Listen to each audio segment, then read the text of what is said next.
Prinsip-prinsip penerapan kurikulum dalam pembelajaran. Pembelajaran merupakan perpaduan dari dua aktivitas, yaitu aktivitas mengajar dan aktivitas belajar. Aktivitas mengajar menyangkut peranan seorang guru dalam konteks mengupayakan terciptanya jalinan komunikasi harmonis antara pengajar itu sendiri dengan belajar.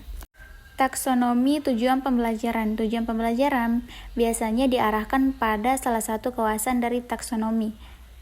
Benyamin belum mengemukakan taksonominya yang meliputi kawasan. Yang pertama yaitu kognitif, yang kedua afektif, dan yang ketiga psikomotor. Benyamin belum mengonsentrasikan pada domain kognitif, sementara domain efektif dikembangkan oleh Simpson. Penerapan pengukuran dalam materi komponen tujuan dalam kurikulum pendidikan merupakan proses penting dalam memastikan bahwa tujuan pembelajaran tercapai.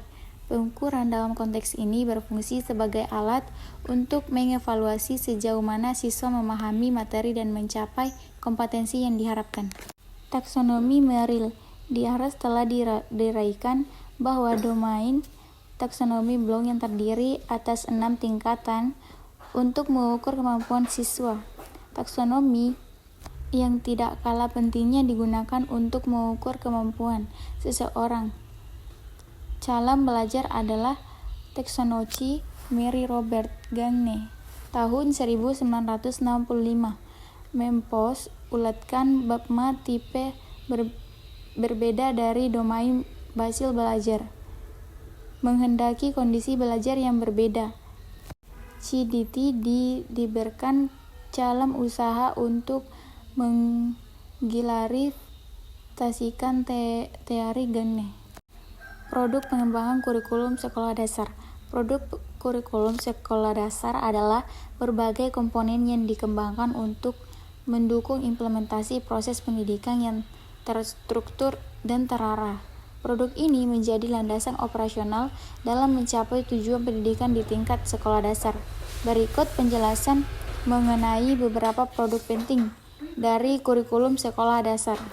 Produk kurikulum sekolah dasar. Produk kurikulum sekolah dasar adalah berbagai komponen yang dikembangkan untuk mendukung implementasi proses pendidikan yang terstruktur dan terarah. Produk ini menjadi landasan operasional dalam mencapai tujuan pendidikan di tingkat sekolah dasar.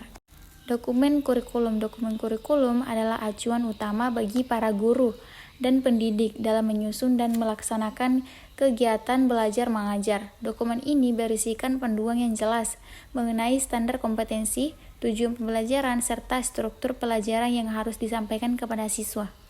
Bahan ajar. Bahan ajar merupakan bagian penting dalam pelaksanaan pendidikan. Melalui bahan ajar, guru akan lebih mudah dan melaksanakan pembelajaran dan siswa akan lebih terbantu dan mudah dalam belajar. Bahan ajar dapat dibuat dalam bentuk sesuai dengan kebutuhan dan karakteristik materi yang akan disajikan. Bahan ajar ialah sekumpulan materi ajar yang disusun secara sistematis yang mempresentasikan konsep yang mengarahkan siswa untuk mencapai suatu kompetensi. Ketika bahan ajar tidak digunakan dalam pembelajaran di kelas, maka bahan ajar tersebut hanya menjadi sumber belajar. Perangkat penilaian. Penilaian merupakan bagian penting dalam pengembangan kurikulum untuk mengukur sejauh mana tujuan pembelajaran telah tercapai. Perangkat penilaian terdiri dari berbagai jenis alat yang digunakan untuk mengukur kompetensi siswa, seperti yang pertama yaitu penilaian formatif, yang kedua penilaian sumatif, dan yang ketiga penilaian proyek. Program pengembangan karakter.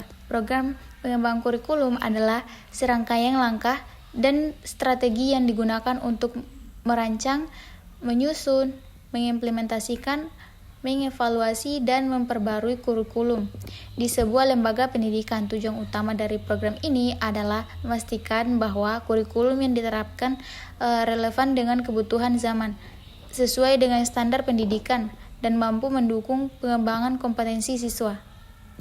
Program pembelajaran remedial dan pengayaan. Pembelajaran remedial pada dasarnya untuk meningkatkan kuantitas dan kualitas masing-masing siswa dalam menguasai materi pelajaran. Jika setelah dilakukan tes perbaikan masih tetap ditemukan siswa yang mengalami kegagalan, maka siswa yang bersangkutan diberi kegiatan perbaikan berikutnya oleh guru, sedangkan siswa yang telah tuntas akan diberikan pengayaan untuk memperluas dan memperdalam konsep yang telah dipelajarinya. Evaluasi dan review kurikulum. Kurikulum harus selalu dievaluasi dan direvisi secara berkala agar tetap relevan dan sesuai dengan perkembangan ilmu pengetahuan masyarakat. Evaluasi kurikulum meliputi analisis terhadap efektivitas dokumen kurikulum, bahan ajar, perangkat penilaian, serta program remedial dan pengayaan.